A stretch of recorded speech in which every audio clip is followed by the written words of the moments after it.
Quisiera platicar un poquito sobre el origen del jazz, cómo nace esta manifestación que se ha convertido en algo universal y que ha penetrado todos los ámbitos musicales de las eras del siglo XX y del siglo XXI. Se dice que el jazz surge allá en Nueva Orleans, y esto, aunque quizá no es históricamente totalmente correcto, sí tiene una gran fuente de verdad, debido a que Nueva Orleans es un crisol donde se dan encuentro varias culturas, entre ellas las dos culturas negras, una nativa americana y otra que proviene de la cultura francesa, junto con la cultura blanca. El jazz, como todas las manifestaciones musicales del siglo XX americanas, es un mestizaje que se da entre la música europea y la música autóctona. Existían géneros musicales como el ragtime, como el blues folclórico, que surge también a fines del siglo XIX y se manifiesta todavía hasta los 20, hasta que empieza lo que se llama el blues clásico. También estaban los spirituals, la música de la raza negra. De la confluencia de todo este tipo de música surge lo que se va a conocer después como jazz. Este primer estilo de Nueva Orleans tiene una vida, podríamos decir, no sabemos qué tan larga, qué tan corta, pero tiene una vida que se ve truncada, principalmente debido a que Estados Unidos entra a la Primera Guerra Mundial. Nueva Orleans como puerto es considerado un puerto de guerra, entonces la Armada norteamericana decide que Storyville, el barrio donde se daban confluencia la mayor cantidad de los músicos que practicaban este nuevo estilo, es clausurado por considerarlo no apropiado a un puerto de guerra. Los músicos emigran principalmente a varios lados, pero principalmente a la ciudad de Chicago, donde continúa este estilo de Nueva Orleans y donde se da realmente a conocer por medio de grabaciones, por medio de músicos que tocan en los lugares ahí de Chicago, y la misma gente, los músicos de Chicago asimilan ese estilo de Nueva Orleans y surge una nueva etapa del jazz que se conoce como el estilo o la escuela de Chicago. Posteriormente, al estilo de Chicago, surge también un centro de atracción, obviamente es Nueva York, y en Nueva York surge también una escuela, un estilo de jazz. Ya estamos para los 20 en Chicago. Para los 30 es cuando surge la era del swing, que se llama, que es cuando aparecen las grandes bandas de jazz y también los grandes solistas del jazz. Este fenómeno se da a la par y es muy interesante desde el punto de vista sociológico, cómo representan las grandes bandas a este conglomerado, podríamos decir, musical, y el solista es el frente, ¿verdad? La personalidad que empieza a distinguirse. El primero de ellos, quizá el más representativo de todo el estilo de Nueva Orleans y esta primera etapa, es Louis Armstrong, conocido como Satchmo, uno de los grandes trompetistas y músicos cantantes de la historia del jazz. Las artes decorativas surge también en este momento y tiene que ver con algunos de los elementos que ya comentaba por aquí Hernán, es decir, la tecnificación de la arquitectura. Con las artes decorativas, todo lo que sea repetitivo se hace económicamente factible. Entonces comenzamos a tener edificios que ya no tienen aquel garigoleado que tenían los edificios de la bella época francesa, que eran edificios con muchos acabados, muy garigoleados, con mucho ornamento, sino cada vez el ornamento se va haciendo más sencillo y se va haciendo más repetitivo. Incluso hubo un autor por ahí, en los años 1910, 1912, que escribió un libro que se llamó Ornamento es delito. Es decir, había que reducir, simplificar el ornamento para que estuviera acorde con esta época de la industrialización y de las cuestiones repetitivas tecnológicas. Y ahí es donde surge el movimiento de las artes decorativas. Si vemos los edificios Art Deco, que se les llama así porque su punto máximo, su punto culminante fue en 1925 en la exposición de artes decorativas de París. Los edificios Art Deco son edificios que sí tienen ornamento, pero es un ornamento muy simplificado, muy dado a la repetición, muy dado a lo geométrico, precisamente por este ámbito de las tecnologías que se utilizaban en esa época. Y esto también invade las artes plásticas. Surge el diseño gráfico como una expresión importante de la cultura. Antes el diseño gráfico pues era un tema de artistas, de pintores. Aquí ya el diseño gráfico se convierte en una herramienta de comunicación. Y entonces son todos estos cambios que van aparejados al surgimiento de estos nuevos géneros musicales y de esta nueva cultura mucho más libertaria y que al mismo tiempo también, algo muy importante, va tomando una nueva posición el papel de la mujer en la sociedad. La mujer hasta entonces había estado muy relegada y es a partir de los años 20 en que comienza incipientemente la liberación de la mujer.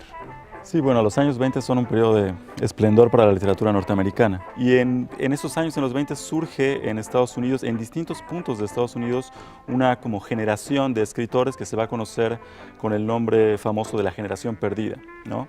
Ese nombre se lo dio una escritora, poeta, crítica, Gertrude Stein, que en una carta, si mal no recuerdo, a Hemingway, le decía: todos ustedes son una generación perdida, ¿no? Y era esta generación pues de entreguerras, podríamos decir, ¿no? A la que le había tocado la Primera Guerra Mundial, pero en la que a veces no había participado directamente, como fue el caso de Fitzgerald, justamente el autor del Gran Gatsby, que se alistó para ir a la Primera Guerra Mundial, se acuarteló en Estados Unidos, pero nunca llegó a Europa, es decir, nunca participó en la guerra. Esta generación perdida está constituida pues, por escritores como Hemingway, desde luego, como John Dos Passos, un autor que refleja justamente este como gran auge de la gran ciudad, ¿no? Esta urbanización, esta industrialización, ¿no? En novelas como Manhattan Transfer, ¿no? Una novela que utiliza muchas técnicas narrativas innovadoras para la época, ¿no? Que mezcla la narrativa con el periodismo, en donde se puede como respirar prácticamente esta modernidad, ¿no? Esta aceleración, este vértigo de los años 20. Está también un autor enteramente distinto como William Faulkner, que es el autor del sur de los Estados Unidos, ¿no? Del sur que perdió la guerra civil, del sur esclavista, ¿no? Faulkner con obras como El ruido y la furia, por ejemplo, como Las palmeras salvajes, ¿no?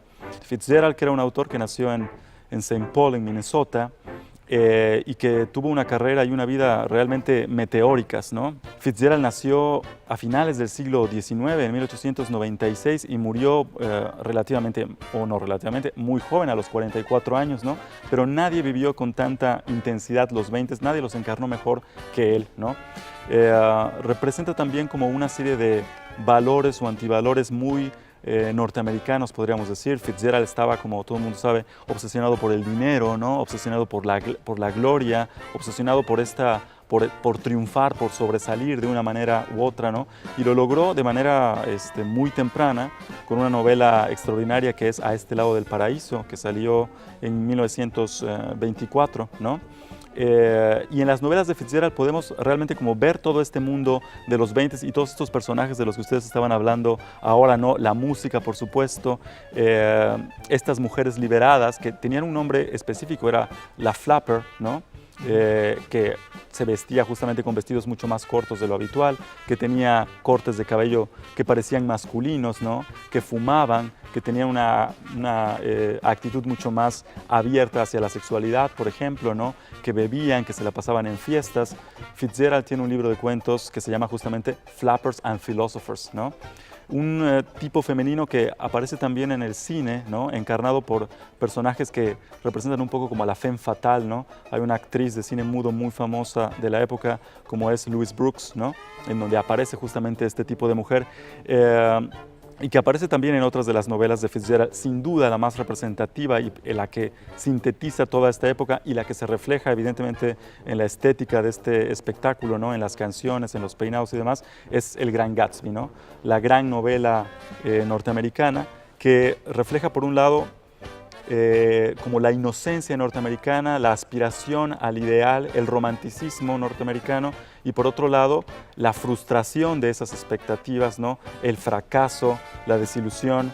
Si uno lee las otras novelas de Fitzgerald, estoy pensando además de El Gran Gatsby, A este lado del paraíso, en novelas como Hermosos y malditos, o en un relato, una novela corta como El joven rico, se da cuenta que los personajes de Fitzgerald son muy parecidos siempre son estudiantes de alguna universidad norteamericana de lo que conocemos como la Ivy League, solamente varían los nombres, estudian en Princeton, en donde estudió Fitzgerald, o estudian en Yale, o estudian en Harvard, son guapos, son populares, son exitosos, tienen todo para triunfar y ineludiblemente todos fracasan, ¿no? Entonces, nunca la vida puede ofrecerles lo que ellos están esperando. O sea, sus grandes expectativas siempre se ven frustradas, ¿no? Y bueno, el propio Fitzgerald encarna esto, ¿no? Fitzgerald, que murió, a nosotros ahora lo conocemos como un escritor clásico, consagrado, pero que murió prácticamente en la pobreza. No ganaba mucho dinero por sus novelas, por lo que le pagaban muy bien era por los cuentos que publicaba en estas revistas que estaban en las mesas de las salas de los hogares de clase media norteamericana, como el Atlantic Monthly, por ejemplo, o como Esquire, que se sigue publicando a la fecha, ¿no? Típicamente le pagaban un cuento a Fitzgerald y Fitzgerald rentaba un piso en el Plaza, en el Hotel de Nueva York, y hacía grandes fiestas que duraban días y corría la champaña, y a las 2 semanas no tenía dinero, por supuesto, y tenía que, se volvía a endeudar y demás, ¿no? Así era Fitzgerald y así eran los 20s también, una época muy hedonista, ¿no? Que tenía el placer como centro, muy intensa, y que terminó de manera abrupta para todos en 1929 con la Gran Depresión, ¿no? Claro, Yo quisiera agregar algo sobre el tema del hedonismo y la búsqueda del placer, que es muy coyuntural, pero que transformó la cultura por muchos años, que fue el descubrimiento de la penicilina. La penicilina surge más o menos 1924-1925 y gracias a eso hubo una gran liberación sexual.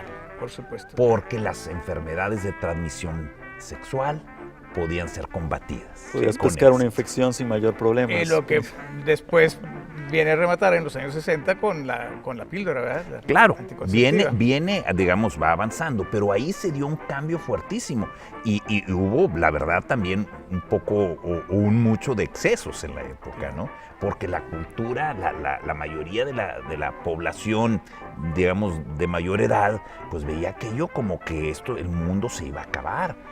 Y eso también llevó mucho a cosas como, por ejemplo, la prohibición del consumo de alcohol. O sea, hay un ir y venir. Por una parte vemos estas rupturas con el jazz, con el art déco, con la nueva diseños gráficos, con la nueva literatura, con la nueva sexualidad, pero vemos también una parte de la sociedad en todo el mundo y particularmente en Estados Unidos que se está retrayendo. La parte mayoritaria, asustada. sin duda, por otro lado, porque es decir, este sector de la sociedad liberado y que vivía de fiesta y que como Fitzgerald, Zelda, los actores de cine, en fin, era una minoría, por supuesto, ¿no? Y tenían aterrorizada a la vasta mayoría puritana de Estados Unidos que veía en aquello la perdición, por supuesto, ¿no? Claro. Y llega el crack del 29 y es el apocalipsis. Se acabó la fiesta en ese momento. Acabó. Sí. Para algunos, ¿eh? Se rompió la burbuja, ¿no?